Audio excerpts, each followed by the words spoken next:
Hi hello friends and families. இன்றைக்கி நம்ம வீடியோவில் என்ன பார்க்க போகிறோம் அப்படின்னு பார்த்தீங்கன்னா, வீட்லேயே உங்களோட கால்களை வந்து அழகாக பராமரிக்கிறது எப்படி அப்படின்னு தான் பார்க்க போகிறோம். ஸோ இது வந்து வீட்லேயே நம்மளுக்கு கிடைக்கிற பொருளை வச்சு தான் நம்ம என்ன பண்ண போகிறோம். உங்களுக்கு பிடிச்சிருந்தா என்னோடய சேனலை மறக்காமல் சப்ஸ்கிரைப் பண்ணிக்கோங்க.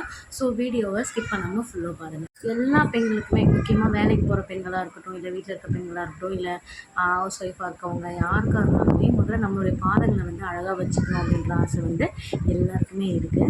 ஸோ இது நம்ம பார்லர் போய் பெடிக்யூர் பண்ணணும் அப்படின்ற அவசியம் இல்லை. நம்ம வீட்லேயே வந்து சின்ன சின்ன விஷயம் செய்கிறது மூலிமா நம்மளுடைய கால்களை அழகாக நம்ம வச்சுக்கலாம். அதே மாதிரி வெடிப்பு வராமலும் ஈரப்பதத்தோடு நம்ம காலை வந்து நம்ம வந்து பாதுகாத்துக்கலாம். ஐயோ ரொம்ப செலவு பண்ணணுமா அப்போல்லாம் கிடையாது. நீங்கள் பெடிக்யூர் பண்ணால் மேக்ஸிமம் வந்து பார்லரில் எவ்வளோ கேட்குறாங்க, ஓரளவுக்கு அமௌண்ட் வந்து கேட்குவாங்க. ஏன்னா வந்து ஒருத்தவங்க வந்து நம்மளோட காலை தொட்டு அவங்க க்ளீன் பண்ணுறது அப்படின்றது பெரிய விஷயம். ஸோ அது அவங்களோட ப்ரொஃபஷன் அப்படின்றதுனால அவங்க செய்கிறாங்க. இருந்தாலும் அதுக்கான வேல்யூபிளான மணி வந்து நம்ம அவங்களுக்கு கொடுத்தாகணும். நீங்கள் போங்க, உங்களுக்கு விருப்பம் இருக்கவங்க போங்க, அதே மாதிரி டைம் இருக்கவங்க போங்க. ஸோ டைம் இல்லாதவங்க நான் சொல்கிற டிப்ஸை வீட்டில் செஞ்சு பாருங்கள், உங்களுக்கும் ரொம்ப பிடிக்கும். ஸோ வீக்லி கண்டிப்பாக இதை நீங்களே டெய்லியும் பண்ணணும் அப்படின்னு சொல்லிட்டு நீங்கள் ஆசைப்படுவீங்க. தண்ணி எடுத்துக்கோங்க, வெதுவெதுப்பான தண்ணி தான், ரொம்ப வந்து கொதிக்கவும் இருக்கக்கூடாது, ரொம்ப சில்லுன்னு இருக்கக்கூடாது. ஓரளவுக்கு நம்மளுக்கு மீடியம் ஸ்டேஜ்க்கு நம்மளோட பாதத்தை வந்து உள்ளே வைக்கிற அளவுக்கு நம்மளுக்கு தெரியும். அந்த மாதிரி வச்சுட்டு கொஞ்சம் நேரம் நீங்கள் வந்து சோக் பண்ணி விட்டுருங்க. அதாவது கொஞ்சம் நேரம் ஊறட்டும். கொஞ்சம் நேரம் ஊறின பிறகு என்ன பண்ணுறீங்க அப்படின்னா, கொஞ்சம் அதில் இருக்கிற பாக்டீரியாஸ் எல்லாமே அந்த தண்ணியில் வந்து வந்துடும். ஸோ அந்த தண்ணியில் கொஞ்சமாக வந்து சால்ட்டோ இல்லை கல்லுப்போ எதனா ஒன்று ஆட் பண்ணிக்கோங்க. இது வந்து என்ன பண்ணும் அப்படின்னு பார்த்தீங்கன்னா, நம்ம பாதத்துலேயோ நகத்துலேயோ இருக்க அழுக்குகளை வந்து நீக்கிறதுக்கு வந்து ரொம்ப யூஸ்ஃபுல்லாக இருக்கும். அதே மாதிரி கிருமிகள் ஏதாவது இருந்தாலும் அதை வந்து அழிக்கும். ஸோ வந்து ஒரு ஃபுல் லெமன் எடுத்துக்கோங்க, அதை ஆஃபாக கட் பண்ணிக்கோங்க. 2ஆக கட் பண்ணிவிட்டு ஒன்று வந்து ஸ்க்யூஸ் பண்ணிக்கோங்க, ஒன்று வந்து கையில் வச்சுக்கோங்க. அதே மாதிரி கொஞ்சமாக மஞ்சள் தூளை வந்து அந்த தண்ணியில் போட்டுருங்க. ஸோ இது வந்து ஆன்டி பாக்டீரியாவும் வேலை செய்யும்.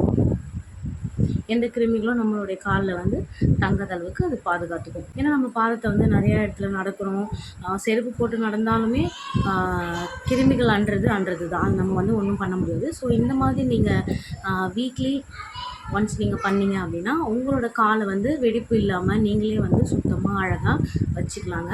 ஸோ யூஸ் பண்ணாத ப்ரஷ் இருந்தால் எதனா எடுத்துக்கோங்க. ஸோ ப்ரஷ் இல்லை அப்படின்னா நீங்கள் லெமன் வச்சு நல்லா தேய்க்கலாம். ஓகேங்களா? ஒரு லெமன் வந்து அதில் பிழிஞ்சு விட்டுருங்க. இன்னொரு லெமன் நீங்கள் எடுத்து வச்சுருப்பீங்க பார்த்தீங்களா, அந்த லெமனில் லைட்டாக ஷாம்பு பண்ணிவிட்டு அந்த லெமனில் இது பண்ணிவிட்டு லெமன் மேலே வந்து போர் பண்ணிவிட்டு அந்த லெமனை வந்து ஃபுல்லாக பாதத்தில் வந்து தேய்ங்க. அதேமாதிரி அடியிலையும் வந்து தேய்ங்க, நல்லா அடியிலையும் தேய்ங்க, மேலே ஃபுல்லாக வந்து நல்லா ரப் பண்ணுங்கள். நல்லா சுற்றி ரப் பண்ணிவிட்டு நல்லா நுரை வந்து இதுவாகும் பார்த்தீங்களா, அந்த டைமில் அதில் இருக்க ஜெர்ம்ஸு அழுக்கு எல்லாமே வரது வந்து நம்ம கண்கூடவே பார்க்கலாம். ஸோ நம்ம அந்த உப்பு தண்ணியில் ஊற வைக்கும் போதே பாதி அழுக்கு வந்து அதுலேயே அந்த தண்ணியிலே வந்துடும். ஸோ நம்ம காலில் இருக்க அழுக்கு கிருமிகள் எல்லாமே பாதி வந்து அதில் வந்துடும். ஸோ வந்து நீங்கள் நல்லா ரப் பண்ணிங்க, நல்லா தேய்ச்சிங்க அப்படின்னா எல்லா அழுக்குமே அதில் வந்துடும். ஸோ இப்போ நீங்கள் பண்ணுங்கள்.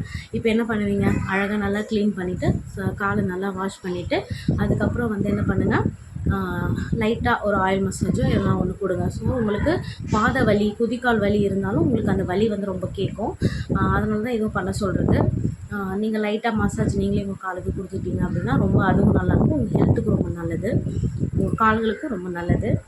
நீங்கள் மாதத்துக்கு ஒரு 2 டைம் 3 டைம் பண்ணுங்கள். ஏன்னா வந்து அதிகமாக நம்மளுக்கு டைம் இருக்காது. ஸோ ஹவுஸ் ஒய்ஃபாக இருக்கவங்க ரெஸ்ட் எடுக்கணும் அப்படி தான் நினைப்போம். ஸோ டைம் இருக்காது. டைம் இருக்கிறப்போ வந்து இதெல்லாம் பண்ணி பார்த்தீங்கன்னா காலில் வந்து மெட்டியோ இல்லை கொலுசோ வந்து எதுவும் போட வேண்டாம். ஸோ அதை கழட்டி வச்சுட்டு நீங்கள் நல்லா வந்து எல்லாத்தையுமே க்ளீன் பண்ணிவிட்டு ப்ராப்பராக நீட்டாக க்ளீன் பண்ணிவிட்டு அதுக்கப்புறம் நீங்கள் வியர் பண்ணிக்கலாம். ஓகேங்களா? அதே மாதிரி லைட்டாக இதெல்லாம் பண்ணி முடிச்சதுக்கப்புறம் கண்டிப்பாக நம்ம காலை வாஷ் பண்ணிவிட்டு கொஞ்சம் ஆயில் மசாஜ் கொடுங்க. அப்போ தான் நம்மளுக்கு வந்து ஒரு ஈரப்பதம் வந்து அந்த காலில் வந்து கிடைக்கும். ஸோ திருப்பி எந்த ஒரு பாக்டீரியாவும் நம்மளுடைய காலில் படிகிறதுக்கு அந்த எண்ணெய் விடாது, மேலோட்டமே படிஞ்சிடும்.